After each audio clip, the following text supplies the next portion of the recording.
What's going on, guys? Shawnee Bitcoin's back with another cryptocurrency and blockchain update. Let's um let's dive into these charts. It looks like Bitcoin's starting to have another little run again. This was just now.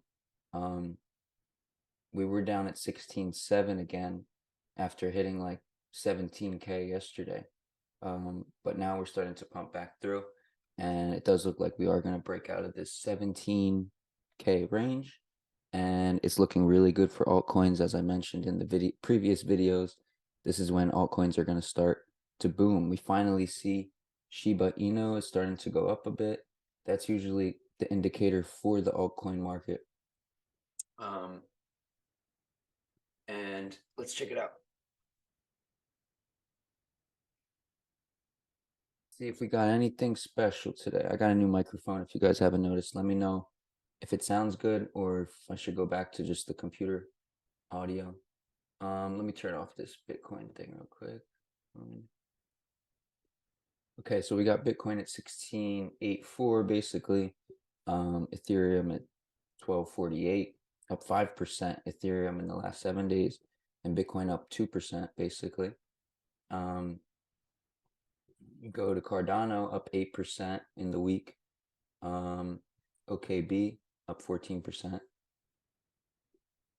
Okay, Litecoin up 12%. That's a good gainer right there. This could be a very undervalued crypto going forward, Litecoin, considering Bitcoin's already at $20,000. For Litecoin to only be at 74, it looks like it's forming this bull flag here. And yeah, that would be a good pickup right here at $74, even because it's down 2% today, 3%. Great pickup. Litecoin right now. Shiba Inu up 8% on the week. So now we're starting to see the altcoins start to gain some momentum. That means the people with big money are buying these undervalued coins, waiting for another huge price increase. Last night I talked to my friend who's from the UK, who's actually in Vietnam right now, and he's in a Telegram group with the guy who bought Shiba Inu at for $5,000 worth when it was very cheap, and it became $8 billion or $5 billion worth. Sorry, I think he bought $7,000 worth of Shiba, and it became $5 billion US. And yeah, so there's some serious whales. And shout out to my friend Darren. He also has billboards. He has partnerships with Italian soccer teams. He has partners in Dubai with the F1. He has partners in the UK with the F1 Formula racers. If you guys have an NFT project or a crypto that you would like to promote, you can get it on the soccer jerseys of the Italian sports team members. You can get it on the billboards in New York City, billboards in Beijing, Hong Kong, Thailand. That's my connect. I'll leave the link for his Telegram in the description if anybody, is wants to market their things. I don't usually give shout outs on here, but he's actually a great guy, and I talked to him last night for like an hour. So we got Litecoin up 12% on the week, Solana up 35% on the week. We got Avalanche up 5%, Toncoin. This is the Telegram coin. Creator of Telegram created this coin, and it's a blockchain token. I'm actually bullish because Telegram has so many users. Looks really good. Let's see what the volume's at.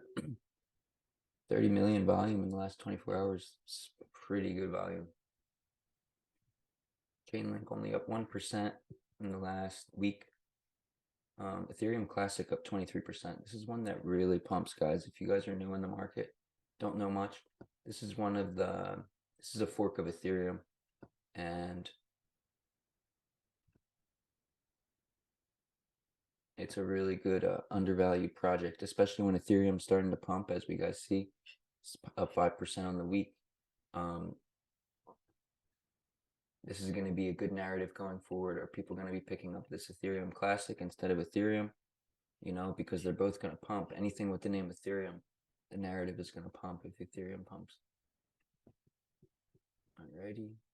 So another, great coin. What did it pump to in the last bull run? Let's see. Just so you guys could have a number. It did go up to $135, guys. So little a little 8x. Ape coin up 12%. This is a cool narrative too. This is like the Bitcoin of the NFT world. And it's been stagnant forever. So hopefully those apes can get a pump. That would be super bullish for the NFT community going forward. One thing I do want to look at, guys, is Saito.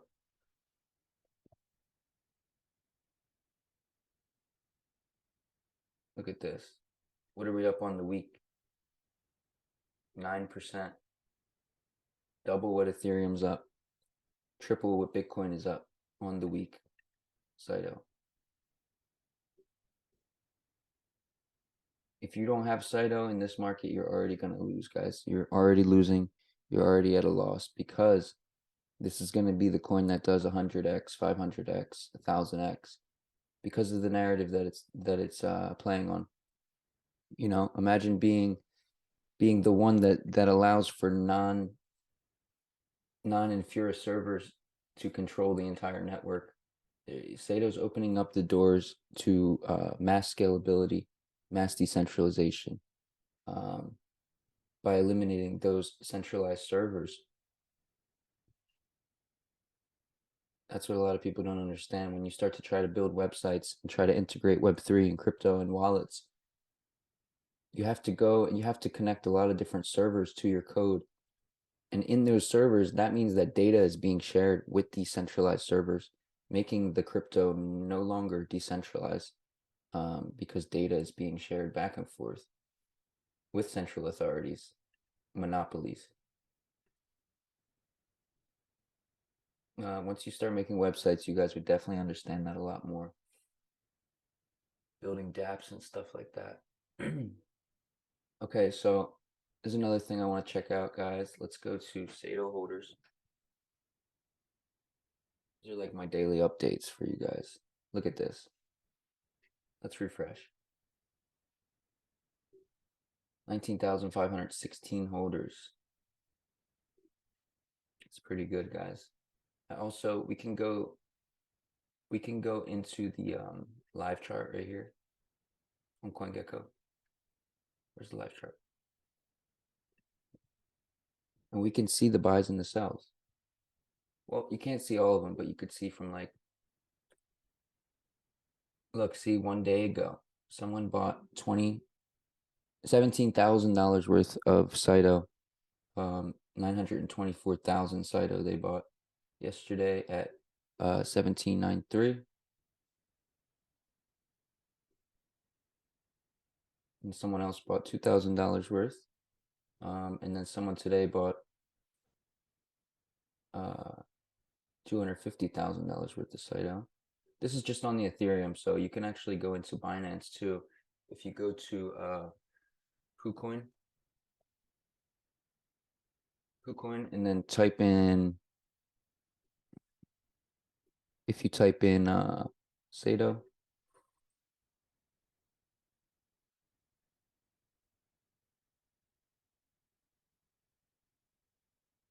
let me know if this mic is working for you guys. I'm not sure.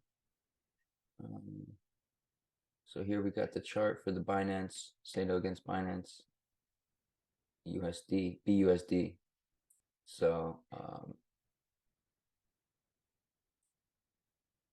so we did actually get that spike yesterday to 2. We did get a spike yesterday to 2.5.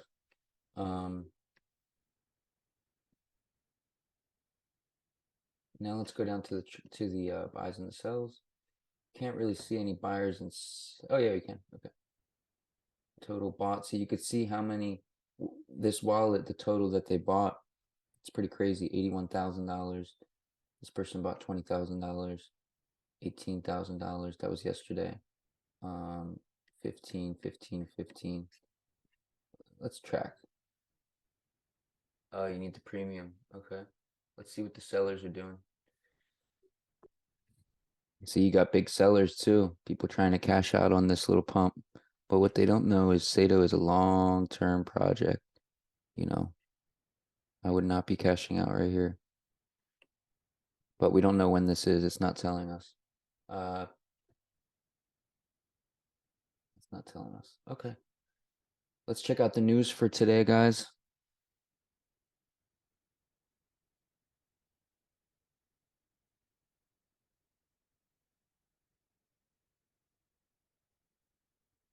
You know what? I rather YouTube is my spot.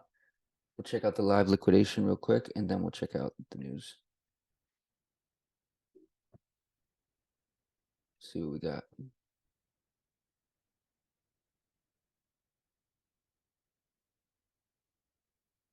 Another little pump. So we got 1836. Pump up here. Now we're gonna come down. Yeah, okay. Boom. Let's go to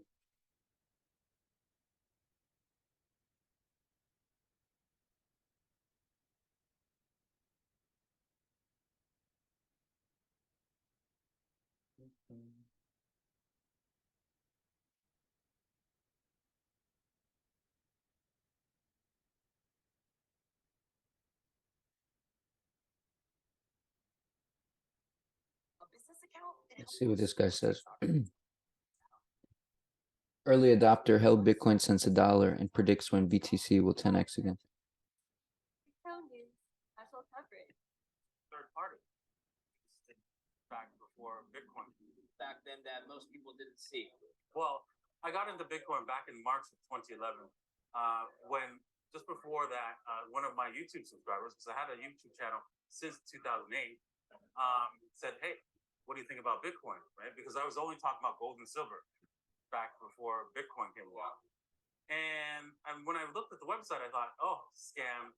You can't solve the double spend problem because I'm a software developer. I know that's not possible." So I said, "I'm going to read the source code and see how they're scamming people out." And so I read through the source code and I realized, oh my goodness, this is going to work. And I remember my first video, which got 751 thumbs down to like 50 likes. I said, every once in a while, something comes along that makes poor people rich because they bought it really, really cheap. This is one of them. Because now we have a system of money that the governments can't stop, right? And you could transfer wealth to anyone around the world instantly without a third party. This is mind-blowing technology. And I thought people would get it. I thought they would understand that we need a monetary system where there isn't a third party. But people just didn't understand that. And they hated it. And every time I talked about it from that point on, my views, like to dislike ratios, the dislikes were very high. Back in 2011, yeah, all right. Yeah, they only wanted me to talk about gold and silver, not Bitcoin. Oh, believe me, Da Vinci, coming from a gold and silver channel, I know exactly what you mean. But we've expanded from that, and now we're at a crypto conference. I feel you, Da Vinci, I feel you. All right. Moving on from the gold and silver realm, you must have seen some similarities between gold and Bitcoin, or were they completely different assets in your view? Yes, I saw similarities because we use gold, right? Because it's limited, it's in supply, and it's identifiable. It's difficult to counterfeit, and it's fungible. So we know that it's this gold coin is the same as this value of this gold coin. So Bitcoin has that same ability, but it has one extra feature that gold does not have. You could actually transfer it to anyone around the world instantly. Also, it has an additional feature now that most people don't realize is that unlike any other monetary system we've had, you don't have to be a person in order to own Bitcoin, in order to own money as Bitcoin. And so that means your fridge could own Bitcoin, your car could own Bitcoin, your robot could own Bitcoin and work for you and then pay you a salary, right? And then go fix itself or do all kinds of things. So we're going to see a world, a totally different world once Bitcoin becomes money. Totally different. Okay, we're going to come back to that. You mentioned fungibility. I've actually heard this counter argument from somebody who claims that Bitcoin is no longer fungible. And this is an interesting argument. Make sure you guys smash that like button. Bitcoin is going to explode, and not a lot of people can process it in their mind. People that bought early, we already know what the narrative is. Price is just a number, but this technology is being implemented. It's being used by the younger generation, and it will take over the old uh, the old monetary policies. And she said that it's no longer fungible because every single Bitcoin has been transacted differently, and every single Bitcoin stores the data of all the transactions on its ledger. And so every Bitcoin, the value not just comes from the price, but also the data underlying Bitcoin. You know what's happened to that Bitcoin. You know who's been doing what with that Bitcoin. That data is invaluable, especially for government agencies. That no longer makes it fungible. Yes, that has been a problem before because the government has in the past said that these bitcoins are bad, and if they transfer to your wallet, then you'll taint your whole wallet. Now, with Schnorr signatures and Taproot, that problem is gone. There's no way to track who sent it to where. So there's possible deniability. Because what you can do once people start using Taproot and Schnorr signatures, the miners will automatically put all the transactions together. You won't see where the transaction. You'll only see that it came from the bad wallet, but you won't see what good wallet it went to, what wallet it went to in the result. You won't see the resulting wallet that the Bitcoin went to. You'll only see that a whole bunch of people sent these Bitcoins, and they somewhere it went to these in a bunch of these addresses, and you don't know which one. Okay. What was the price of Bitcoin when you bought it back in 2011? It was $1. Actually, my lowest price was 67 cents that I paid for, but the average price was $1 back in March of 2011. Okay. And all right, that's a pretty good return. Not bad. Could be worse. Could be bad. Could be worse. Could be worse. Listen, it could be better. I mean, those could be worse. Listen, the argument that Bitcoin is a store of value, if you look at it over a 13-year horizon, or that it's beating inflation over a 13-year horizon, sure, that makes sense. But do you buy the argument that it's a store of value short term or medium term? No, I don't think it's a good store of value in the short term. But if you buy with a 5-year plus time horizon, it is a good store of value if you're looking at that time frame. Okay. Do you still think that its properties as a store of value hold today, given everything that's happening today with the crypto winter, with FTX? Yes, I've been through a lot of winters already, crypto winters already. The first one was when I bought it at $1, and I bought it all the way up to the top of $32, and people were laughing at me as it dropped all the way back down to $2, and I'm still buying all the way down. And because I knew that it didn't matter, it was going to be the money. People are going to use this. People are going to see the value of this product, and they're going to flock to it because one, I think governments will create their own digital currency and make it impossible for people to use by blocking what they buy, telling them what they can and can't buy, and then they'd be like, yeah, we don't like this. And then it's like, bonus, Bitcoin's here. Right? So, yeah, bring on the CBDCs. I like that. Yep, that's basically what's happening here is Bitcoin is the end game narrative. It's gonna once they introduce these CBDCs, it could backfire on the governments because it's just only going to make people realize how much more open, free, and how much more freedom that people have with Bitcoin rather than with CBDCs. You know, same thing with if one country bans Bitcoin, then it leaves another country open for all of that immigration and all of that revenue to come in, all those investors to come in. It's end game theory. Anything you do to Bitcoin, it actually gets stronger and stronger. Really interesting stuff, guys. I hope you guys enjoy this video. Make sure you leave a like and subscribe. Drop a comment. Let me know what you guys want me to cover in the next video. Someone gave me a shout out to the crypto called Koinos. I'm definitely going to check that out. It's been doing pretty good. Koinos, if you guys are wondering. Any other shout outs you guys have in the comments, let me know. Smash that like. Make sure you guys subscribe if you're not. Have a blessed day. Bitcoin going up. Saito going up.